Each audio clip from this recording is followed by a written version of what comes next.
Hey toy fans, Rob here, back with another haul video for you guys. I was going to try to do a haul video for you guys about a week ago. I just went to a local flea market and got some pretty cool things, but then I knew I was going out of town this past weekend that just finished and got a couple of more things. So I thought I'd just lump everything into one whole video. Maybe long, maybe short, who knows, we'll see how it goes. But with what we're starting right here, we've got the Marvel Select Danger Room bases that came with Cyclops and Storm. Now, I don't actually have the figures, but my good buddy Jeff, who's given several things to me for this channel over the past few years, he actually gave these to me kind of as a birthday gift, so I really appreciate that. I didn't have these before, and I wanted to try to pose them with Marvel Legends figures, so let me go ahead and pull in the Warlock Wave Cyclops figure and the recent Apocalypse Wolverine figure, and we can kind of see how these guys scale inside these display bases.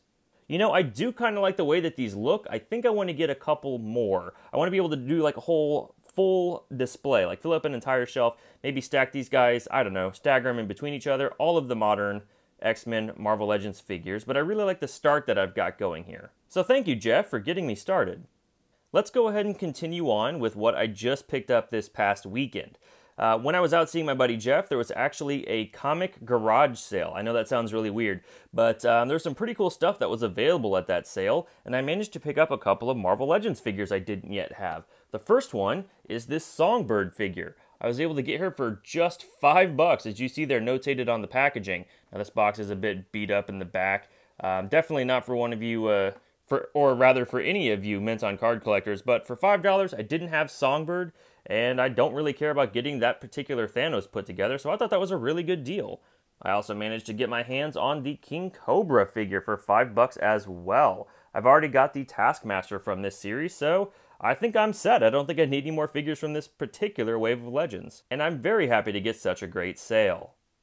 Alright, now Songbird and King Cobra weren't the only figures I managed to get on sale this weekend. I was also driving by a Target and found this Diesel figure on clearance for $14. If you guys have followed my channel for a little bit, you probably know that I'm a big fan of Scott Hall and Kevin Nash, my favorite wrestling tag team of all time, and I've already got a collection of these guys going, but I didn't yet have this Diesel figure, so very happy to add him to my collection. And I think that the face on this Diesel figure might actually be a little bit better than the previous Kevin Nash Diesel figures I've picked up. Also at that garage sale where I got the Songbird and the King Cobra, I managed to find an older Iron Man action figure from the first Iron Man movie. We've got the Mark I armor. Of course, this is being re-released with different articulation as part of the 10 years of Marvel Legends, or 10 years of the MCU rather, figure line, but I didn't have the original Mark I figure. It's got some sort of waist articulation that doesn't, I don't know, it feels like there might be a function in there that's broken. It's hard to explain, but it's a pretty stiff rotation. But he's got some hinges in the legs and hinges on the arms, and his head actually looks left and right, doesn't really look up at all, but I didn't have this figure already, so I'm really glad to add him to my collection, and he only cost me $1, which is crazy considering how much the new 2-pack's going for. Though if we bring in a modern MCU Captain America figure, you can see that that Mark I armor probably does need to stand just a little bit taller. Still, I love the detail on this thing. Very happy to have him added to my collection.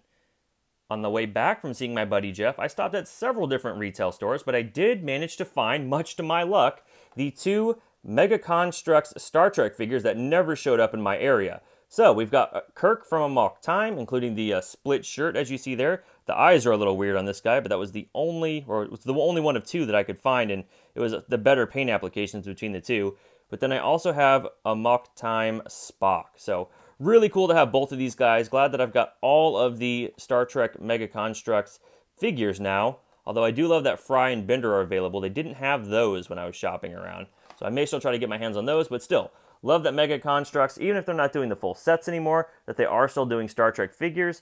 Maybe we can get some more next-gen guys. My fingers are crossed. But again, glad to be able to add those guys to my collection as well. And I'm hopping all over the place, but going again back to that garage sale that I found, just remembered I've already given it to my son, so I don't have it here to show you, but I managed to get a Marvel Legends 3 3/4 inch Omega Red figure for $3. I thought that was pretty great. Ever since I got the Sauron Wave Omega Red figure and showed my son the 2 episodes of the animated series that Omega Red is in, he keeps wanting to get his hands on that figure. So I got him the 3 3/4 inch, and he seems pretty happy with that. So I'm pretty happy with that. Okay, so let's go ahead and talk about that flea market I went to. I got a few things there that I thought were pretty cool. The first things I wanted to show you are some McDonald's toys that I got. I actually managed to find the McDonald's Scorpion car. This thing does still work. You can roll it back and forth.